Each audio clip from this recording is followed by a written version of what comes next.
여러분, 오늘 아침 일어나서 습관적으로 물 한 잔 드셨습니까? 당장 멈추셔야 합니다. 그 사소한 습관 하나가 여러분의 콩팥을 망가뜨리고 결국은 평생 기계에 의존해 투석을 하며 살게 만들 수 있다는 사실 알고 계셨습니까?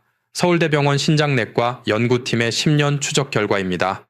우리 60세 이상 어르신 10명 중 7명이 매일 아침 콩팥을 죽이는 행동을 하고 있다고 경고했습니다. 더 무서운 사실이 있습니다. 콩팥은 침묵의 장기라서 70%가 망가질 때까지 비명조차 지르지 않습니다. 저는 지난 30년간 대학병원 신장내과에서 매일 수많은 환자들의 마지막을 지켜봤습니다. 투석실에 누워 진작 알았더라면 하며 후회하는 분들을 볼 때마다 의사로서 가슴이 찢어집니다. 그래서 오늘 병원에서는 돈이 안 된다며 알려주지 않는 자연 치유 비법을 공개하러 나왔습니다. 비싼 보약도 아니고 위험한 수술도 아닙니다. 바로 여러분 부엌 찬장에 있는 꿀 한 스푼입니다. 겨우 꿀이라고 하며 비웃지 마십시오. 하지만 이 간단한 것이 의료계를 놀라게 했습니다. 혹시 요즘 소변을 보면 거품이 비누처럼 일지 않습니까? 자고 일어나면 눈꺼풀이나 발목이 퉁퉁 붓고 밤마다 화장실 가느라 잠을 설치시죠? 허리가 끊어질 듯 아프고 만사가 귀찮으신가요? 이게 단순히 늙어서 그런 것이 아닙니다. 여러분의 콩팥 필터가 찢어져서 걸러내야 할 단백질이 몸 밖으로 다 빠져나가고 있다는 응급 신호입니다. 오늘 제가 알려드릴 내용은 5가지입니다. 첫째, 꿀이 망가진 콩팥 필터를 복구하는 기적의 원리. 둘째, 신장 기능을 갉아먹는 최악의 꿀 섭취, 실수 3가지. 셋째, 꿀 섭취의 황금 시간대 3가지. 넷째, 절대 피해야 할 섭취 실수. 5째, 꿀을 먹으면 안 되는 사람은 누구인가? 끝까지 보시면 여러분은 더 이상 밤에 화장실 때문에 깨지 않고 붓기 없는 가벼운 아침을 맞이하게 될 것입니다. 지금 바로 시작합니다. 자, 이제 본격적으로 꿀이 망가진 콩팥 필터를 어떻게 되살리는지 그 비밀을 낱낱이 파헤쳐 보겠습니다. 하지만 그 전에 여러분은 아마 제 멱살을 잡고 이렇게 묻고 싶으실 겁니다. 의사 양반 꿀은 결국 설탕 덩어리 아닌가? 우리 노인들은 단 음식을 피해야 콩팥이 안 망가진다고 하던데 당신 지금 제정신인가? 네, 여러분의 걱정 충분히 이해합니다. 저도 30년 전 레지던트 시절에는 환자들에게 무조건 단 것은 입에도 대지 말라고 소리쳤던 깐깐한 의사였습니다. 바로 이것이 현대의학의 맹점입니다. 우리가 병원에서 배우는 교과서에는 설탕과 꿀을 똑같은 단순당으로 분류합니다. 하지만 제가 임상 현장에서 직접 목격한 진실은 정반대였습니다. 여러분이 드시는 정제된 하얀 설탕은 혈관을 긁어내고 콩팥 사구체의 염증을 일으키는 무서운 독극물이 맞습니다. 그건 마치 불꽃놀이처럼 순식간에 타올랐다가 재만 남기는 가짜 에너지입니다. 반면에 천연꿀은 다릅니다. 꿀은 단순한 설탕물이 아닙니다. 벌들이 수천 송이의 꽃을 찾아다니며 모아온 이 황금색 액체 속에는 180여 가지가 넘는 살아있는 효소와 비타민 그리고 미네랄이 농축되어 있습니다. 이것은 장작불처럼 은은하게 타오르며 콩팥 세포 하나하나에 힘을 불어넣는 진짜 에너지원입니다. 실제로 꿀 속에 들어있는 항산화 성분은 콩팥의 미세 혈관에 낀 녹을 닦아내는 청소부 역할을 합니다. 우리가 늙어서 기운이 없고 소변 줄기가 약해지는 이유는 콩팥이 에너지가 없어서 일을 못하기 때문입니다. 이때 설탕을 먹으면 콩팥이 미쳐 날뛰지만 꿀을 먹으면 콩팥이 조용히 힘을 얻습니다. 이것은 단순한 민간요법이 아닙니다. 이미 수많은 국제 학술지에서 꿀의 한겸증 효과와 조직 재생 능력을 입증하고 있습니다. 그렇다면 도대체 꿀의 어떤 성분이 죽어가는 콩팥을 살려낸다는 것일까요? 지금부터 그 구체적인 기적의 메커니즘을 하나씩 설명해 드리겠습니다. 이 내용을 듣고 나면 여러분은 꿀단지를 다시 보게 될 것입니다. 자, 그렇다면 꿀이 도대체 어떻게 우리 몸속의 정수기인 콩팥을 고쳐 쓴다는 것인지 의학적으로 명확하게 설명해 드리겠습니다. 여러분이 이 원리를 이해하셔야만 믿음이 생기고 꾸준히 실천하실 수 있습니다. 꿀이 콩팥을 살리는 기적의 원리는 크게 3가지로 요약할 수 있습니다. 첫 번째 효과는 바로 사구체의 염증을 닦아내는 강력한 항산화 작용입니다. 우리 콩팥에는 네프론이라는 미세한 필터가 무려 100만 개나 들어 있습니다. 이 필터는 마치 아주 가는 채와 같아서 혈액 속의 찌꺼기는 걸러내고 좋은 영양분은 다시 몸으로 돌려보냅니다. 그런데 나이가 들고 혈압이 높으면 이 필터에 활성산소라는 독성 물질이 달라붙어 녹이 슬기 시작합니다. 필터가 녹이 슬면 구멍이 막히거나 찢어져서 결국 소변으로 단백질이 줄줄 새어나오는 단백뇨가 발생합니다. 바로 이때 꿀 속에 들어있는 플라보노이드와 폴리페놀 성분이 투입됩니다. 이 성분들은 혈관을 타고 콩팥으로 들어가서 필터에 달라붙은 녹을 제거하고 염증을 가라앉히는 소방수 역할을 합니다. 실제로 동물 실험 결과 꿀을 꾸준히 섭취한 그룹은 그렇지 않은 그룹에 비해 콩팥 세포의 손상이 현저히 줄어들고 사구체 여과율이 개선된 것으로 나타났습니다. 두 번째 효과는 콩팥의 부담을 덜어주는 청정 에너지 공급입니다. 콩팥은 우리 몸에서 심장 다음으로 일을 많이 하는 장기라서 엄청난 에너지가 필요합니다. 그런데 우리가 흔히 먹는 밥이나 빵 같은 탄수화물은 소화 과정에서 많은 찌꺼기를 남겨 오히려 콩팥을 피곤하게 만듭니다. 반면에 꿀은 이미 벌들에 의해 한번 분해된 단당류라서 소화 과정 없이 즉시 혈관으로 흡수되어 콩팥 세포가 바로 가져다 쓸 수 있는 최상급 연료가 됩니다. 마치 매연이 심한 경유체에 넣는 연료와 깨끗한 전기차 에너지의 차이라고 보시면 됩니다. 콩팥이 깨끗한 에너지를 공급받으면 노폐물을 걸러내는 힘이 다시 좋아져서 몸의 붓기가 빠지고 피로가 사라지는 것입니다. 세 번째 효과는 천연항생제 역할입니다. 우리 노년기에 콩팥을 망가뜨리는 숨은 주범 중 하나가 바로 요로감염입니다. 소변리를 타고 세균이 거꾸로 올라가서 콩팥에 고름을 만드는 것입니다. 꿀에는 글루코스 산화 효소라는 특별한 성분이 들어있는데 이것은 몸속에서 소량의 과산화수소를 만들어냅니다. 이것이 콩팥과 방광에 있는 나쁜 세균들을 죽이고 세균이 살 수 없는 환경을 만듭니다. 항생제 내성 걱정 없이 우리 몸의 방어막을 튼튼하게 만들어주는 것입니다. 이처럼 꿀은 단순한 식품이 아니라 콩팥을 위한 종합 영양제이자 치료제입니다. 하지만 아무리 좋은 약도 먹는 때가 있는 법입니다. 지금부터 여러분의 콩팥 나이를 10년 젊게 만들어줄 꿀 섭취의 골든타임 3가지를 공개하겠습니다. 자, 이제 꿀이 콩팥에 좋은 건 알겠는데 도대체 언제 어떻게 먹어야 하느냐고 물으실 차례입니다. 아무리 좋은 산삼도 때를 모르고 먹으면 독이 되고 하찮은 물도 때를 맞춰 마시면 보약이 되는 법입니다. 제가 30년 동안 환자들을 지켜보며 찾아낸 콩팥을 살리는 꿀 섭취의 황금 시간대 3가지를 지금부터 알려드리겠습니다. 이 3번의 기회만 잘 활용하셔도 여러분의 콩팥은 매일 새롭게 태어날 것입니다. 첫 번째 황금 시간은 바로 아침에 눈을 뜨자마자 공복 상태일 때입니다. 우리 몸은 잠자는 동안 물 한 모금 마시지 못해 탈수 상태가 됩니다. 밤새 콩팥은 피를 걸러내느라 지쳐있고 혈액은 수분이 빠져나가 끈적끈적해져 있습니다. 이때 차가운 물을 벌컥벌컥 마시는 것은 마치 닦궈진 프라이팬에 찬물을 끼얹는 것과 같은 충격을 줍니다. 콩팥이 놀라서 움츠러듭니다. 이때 가장 좋은 방법은 청아 비슷한 40도 정도의 미지근한 물에 꿀 한 스푼을 타서 천천히 마시는 것입니다. 이것은 단순한 꿀물이 아닙니다. 밤새 콩팥과 방광에 고여있던 탁한 찌꺼기를 부드럽게 씻어내는 세척수이자 멈춰있던 위장을 깨우는 시동 스위치입니다. 아침 공복의 꿀물은 흡수가 빨라 뇌와 콩팥에 즉각적인 에너지를 공급합니다. 실제로 제 환자분들께 이 습관을 처방하면 일주일 만에 아침 소변 색깔이 맑아지고 몸이 가벼워졌다고 하십니다. 마치 꽉 막힌 하수구가 뚫리는 것처럼 시원한 느낌을 받으실 겁니다. 두 번째 황금 시간은 점심 식사 후 나른해지는 오후 시간대입니다. 아마 이 영상을 보시는 많은 어르신들이 식사 후에 습관적으로 달달한 믹스커피 한 잔씩 드실 겁니다. 하지만 죄송하게도 그 습관이 여러분의 콩팥을 서서히 말려 죽이고 있습니다. 커피 속의 카페인은 이뇨작용을 해서 몸속의 수분을 억지로 쥐어짜 배출시킵니다. 콩팥은 물이 있어야 일을 하는데 물을 빼앗아 버리니 과부하가 걸릴 수밖에 없습니다. 게다가 믹스커피의 프림과 설탕은 혈관을 끈적하게 만듭니다.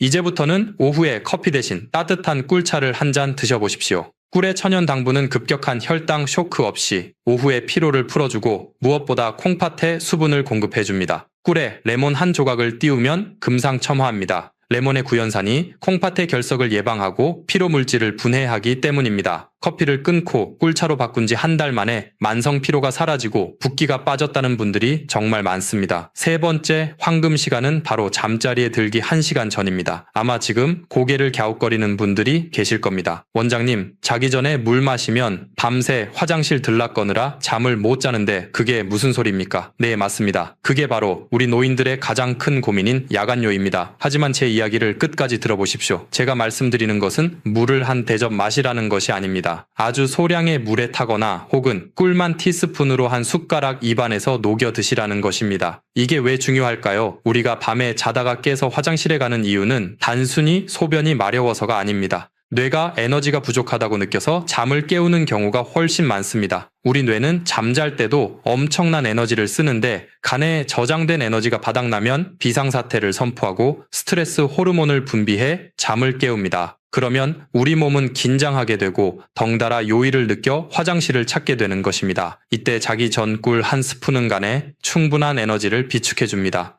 그러면 뇌가 안심하고 깊은 잠에 빠져들게 됩니다. 깊은 잠을 자야 한긴요, 호르몬이라는 것이 나와서 소변을 억제합니다. 즉, 꿀이 수면제 역할을 해서 콩팥도 푹 쉬게 해주는 것입니다. 실제로 밤마다 4~5번씩 깨던 환자분이 자기 전 꿀 한 스푼 요법을 실천하고 나서 화장실 가는 횟수가 한 번으로 줄거나 아예 아침까지 푹 주무시게 된 사례가 너무나 많습니다. 밤새 콩팥이 쉬어야 낮에 다시 피를 걸러낼 힘이 생깁니다. 여러분, 이 3가지 시간대를 꼭 기억하십시오. 아침에는 씻어내기 위해, 오후에는 채워주기 위해, 그리고 밤에는 쉬게 하기 위해 꿀을 드시는 것입니다. 돈이 드는 것도 아니고 힘든 일도 아닙니다. 그저 습관만 조금 바꾸면 됩니다. 하지만 아무리 좋은 꿀도 잘못된 방법으로 먹으면 오히려 독이 될 수 있습니다.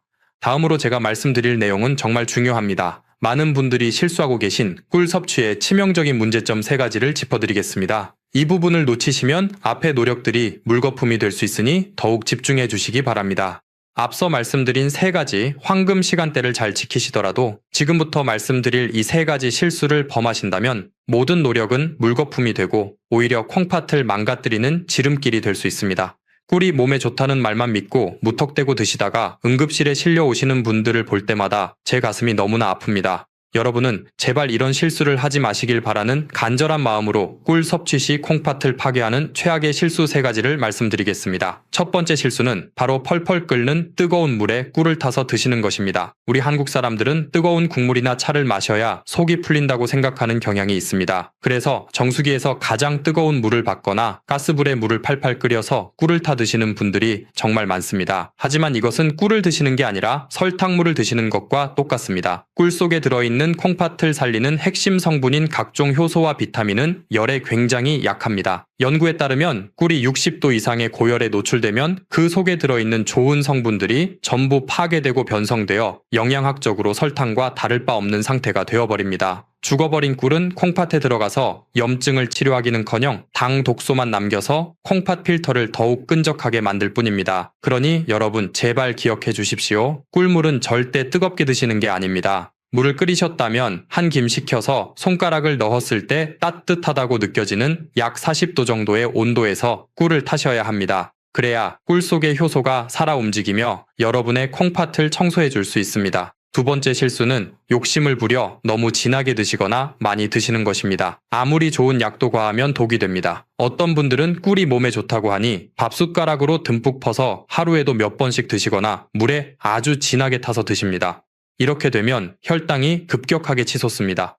혈당이 오르면 콩팥은 그 당분을 걸러내기 위해 평소보다 몇 배나 더 무리하게 일을 해야 합니다. 이것을 과역과 현상이라고 하는데 쉽게 말해 콩팥 엔진이 과열되는 것입니다. 콩팥이 쉴 새 없이 돌아가다가 결국 지쳐서 기능이 뚝 떨어지게 됩니다. 특히 당뇨가 있으신 분들에게는 치명적일 수 있습니다. 꿀은 하루에 1~2스푼이면 충분합니다. 물에 타서 드실 때도 너무 달지 않게 은은한 단맛이 돌 정도로 묽게 타서 드시는 것이 콩팥에 부담을 주지 않고 흡수율을 높이는 가장 좋은 방법입니다. 세 번째 실수는 가장 위험하고도 흔한 실수인데 바로 가짜꿀, 즉 사양벌꿀을 드시는 것입니다. 마트나 시장에 가보면 터무니없이 싼 가격에 대용량으로 파는 꿀들을 보셨을 겁니다. 벌들이 꽃에서 꿀을 따온 것이 아니라 사람에게 설탕물을 받아먹고 만들어낸 꿀을 사양벌꿀이라고 합니다. 법적으로는 꿀이라고 판매되지만 그 성분은 꽃에서 유래한 천연 항산화 물질이 거의 없고 설탕의 자당 성분이 대부분입니다. 이런 꿀을 드시면 콩팥에 좋은 효과는 전혀 보지 못하고 오히려 설탕을 퍼먹는 것과 같아서 혈액을 걸쭉하게 만들고 콩팥 결석을 유발하는 주범이 됩니다. 심지어 일부 비양심적인 업체에서는 물엿이나 액상과당을 섞어서 팔기도 합니다.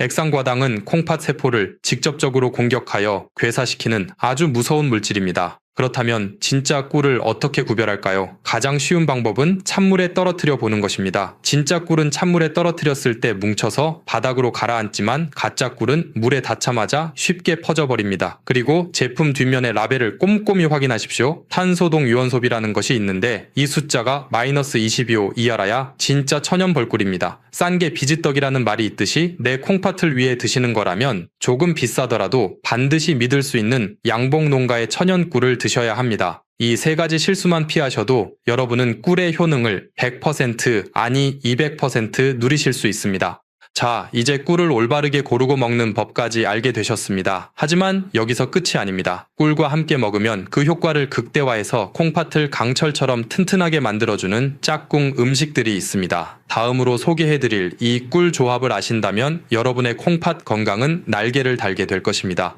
자, 이제 여러분은 꿀을 어떻게 먹어야 약이 되는지 완벽하게 마스터하셨습니다.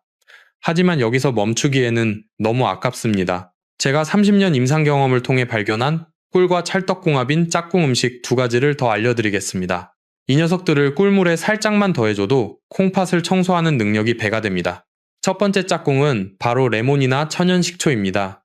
꿀물에 레몬 한 조각을 띄우거나 식초 한 방울을 떨어뜨려 드셔보십시오. 신맛을 내는 구연산 성분이 소변을 알칼리성으로 바꿔주어 콩팥에 돌이 생기는 것을 막아줍니다. 이미 작은 결석이 있는 분들에게는 이 조합이 결석을 녹여 배출하는 데 큰 도움을 줍니다. 두 번째 짝꿍은 바로 계피가루입니다. 한의학에서 콩팥은 추위를 가장 싫어하는 장기라고 합니다. 몸이 차가우면 콩팥으로 가는 혈관이 수축되어 노폐물을 잘 거르지 못하게 됩니다. 이때 따뜻한 성질을 가진 계피가루를 꿀물에 티스푼 끝으로 살짝만 섞어 드시면 몸에 온기가 돌면서 콩팥으로 가는 혈류량이 획기적으로 늘어납니다. 특히 손발이 차고 아랫배가 냉한 여성분들에게는 이 꿀계피차가 보약보다 낫습니다. 내일 아침에는 그냥 꿀물 말고 레몬 한 조각이나 계피가루를 더해서 드셔보십시오. 맛도 훨씬 좋고 콩팥도 기뻐할 것입니다. 하지만 아무리 좋은 음식도 체질에 안 맞으면 독이 될 수 있겠죠. 마지막으로 꿀을 절대 드시면 안 되는 분들에 대해 아주 냉정하게 말씀드려야겠습니다.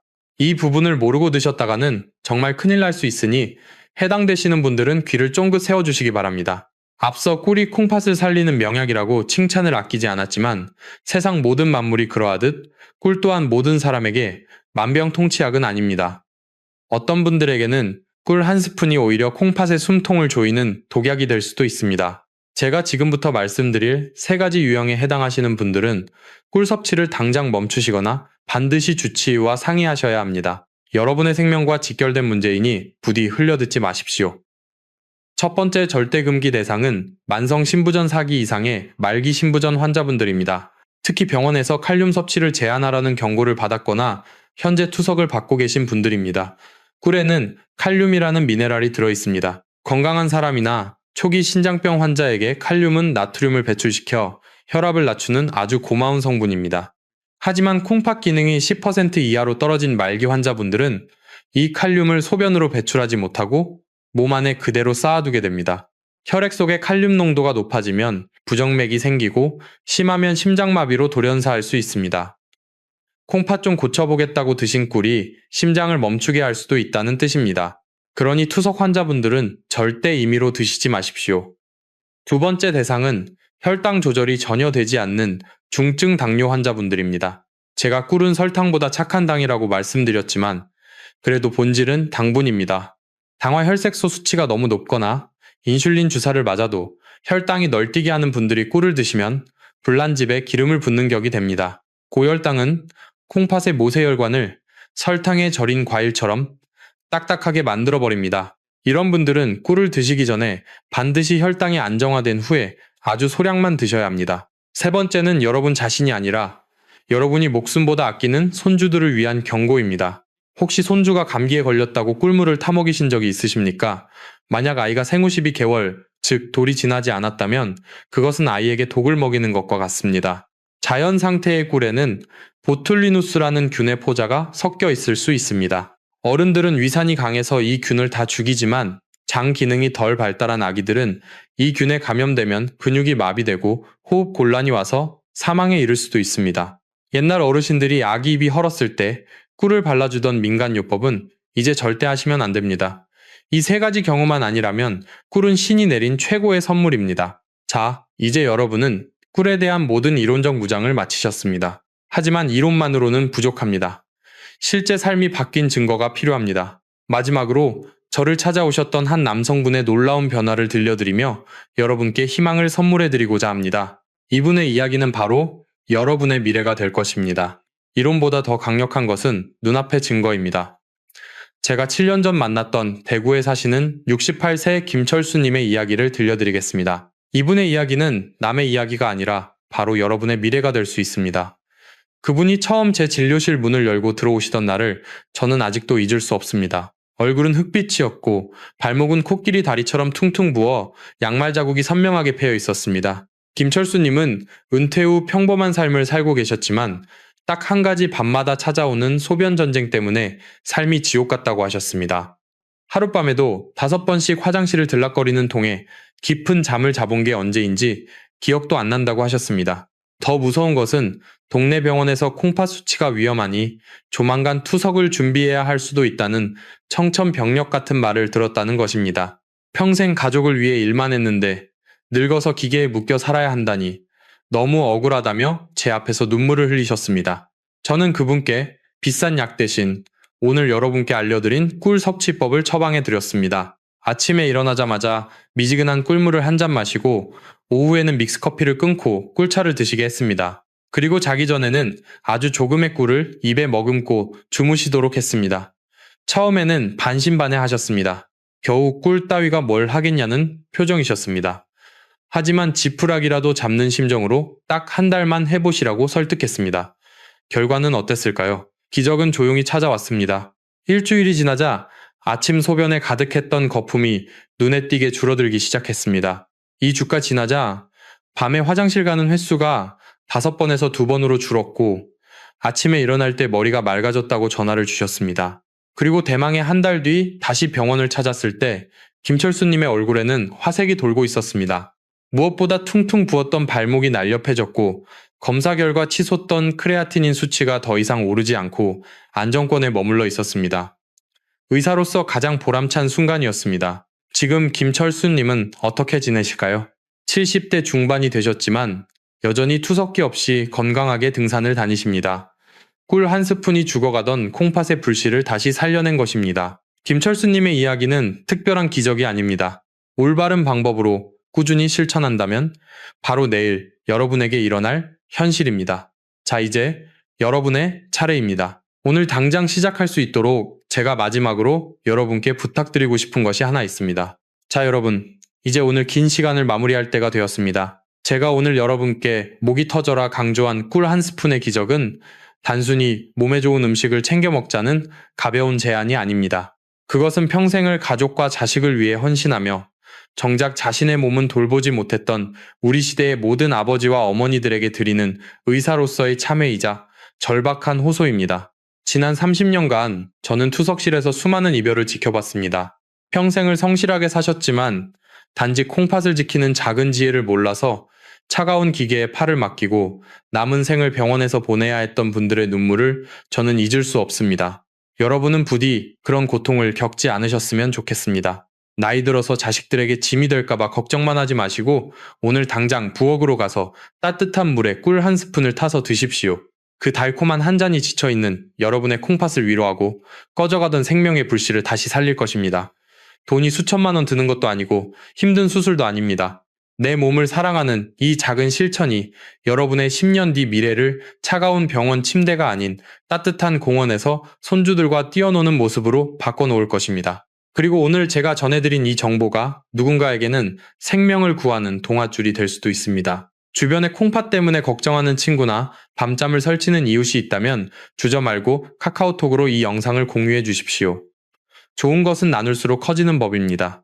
여러분의 공유 버튼 한 번이 뇌졸중과 투석의 공포로부터 소중한 사람을 지켜낼 수 있습니다. 저 또한 앞으로도 병원에서는 돈이 안 된다며 자세히 알려주지 않는 진짜 건강 정보를 가지고 여러분 곁을 든든하게 지키겠습니다. 구독과 좋아요를 눌러주시면 더 깊이 있는 내용으로 보답하겠습니다. 마지막으로 노파심에 다시 한번 말씀드립니다. 만약 현재 심각한 기저질환을 앓고 계시거나 약물 치료 중이시라면 어떤 민간요법이든 시작하기 전에 반드시 담당 의사와 상의하신 후 섭취하시길 바랍니다. 여러분이 고통 없이 존엄하고 활기찬 노후를 보내시기를 진심으로 기도합니다. 다음 영상에서 더 건강한 모습으로 뵙겠습니다. 감사합니다.